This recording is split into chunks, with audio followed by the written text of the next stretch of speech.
This is an absolutely sick and unbelievable Daily Dirty Teacher story, as both a teacher and her husband have been accused of sex trafficking a student in Nebraska. According to reports, 36-year-old Elizabeth Jamie Love, pictured here on the left, and her husband, 43-year-old Jared Jack Krause, were arrested on Friday, October 24th. They were charged with 1 count each of sex trafficking a minor. Jamie also faces 1 count of sexual grooming by a school employee. So according to reports, Jamie is a transition coordinator and teacher of the deaf at Education Service Unit 11, or ESU-11, which helps to oversee public schools in southern Nebraska. The investigation into Jamie and Jack began when a current high school student that Jamie was teaching reported inappropriate actions with the couple over the past few weeks. And it just gets worse and worse. Y'all gotta listen. So an arrest affidavit says that a Holdridge police officer was first alerted to a report of possible sexual abuse involving a 16-year-old student. That was on October 14th of this year when they were first alerted.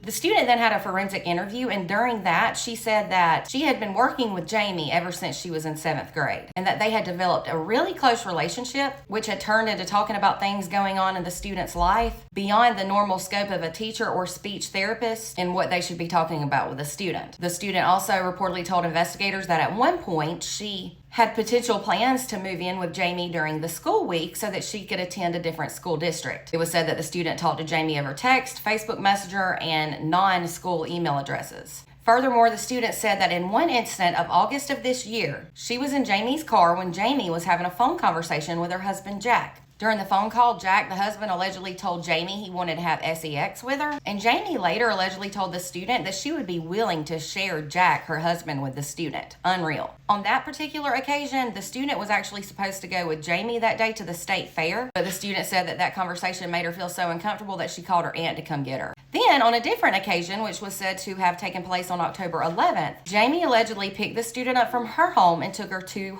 Jamie's house. The student claimed that while she was there at Jamie's home, Jack, the husband, then led her upstairs to a bedroom and made a request that she believed was for sex. She reportedly declined Jack's request and then asked to leave. Investigators then reviewed security footage of the student walking home as Jamie followed her in her car. The student eventually got into Jamie's vehicle and Jamie took her home the rest of the way. Then forensic investigators later got phone records that show text messages between Jamie and the student where Jamie had asked the student to come back and talk to her. The student also told police that Jamie had apologized to her, the student. Jamie then allegedly told the student not to tell anyone about the incident that happened at Jamie's home, and Jamie allegedly gave the student $100 in $20 increments for her to be quiet about it. However, in a later interview with police, Jamie tried to say that the money was not hush money, but instead it was a gift for the student to save up for a cell phone. Now, according to reports, text messages obtained by police showed that Jamie and Jack talked about this certain student as early as April of this year. They then seemed to plan to proposition the student for sex in August if she was feeling it.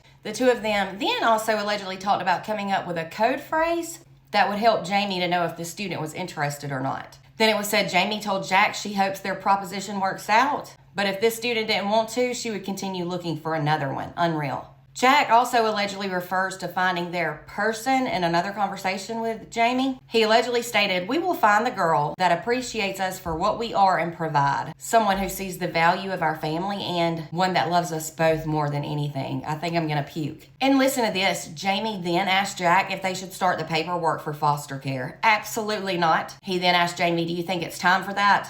It's a huge risk that we might not find the right girl for us." She then said back to him, "I know, but I also don't have to take them all, even though I want to." Haha, absolutely sick. Officers are now interested in speaking to anyone who has more information about this couple or anyone who might have had interactions with them that were inappropriate.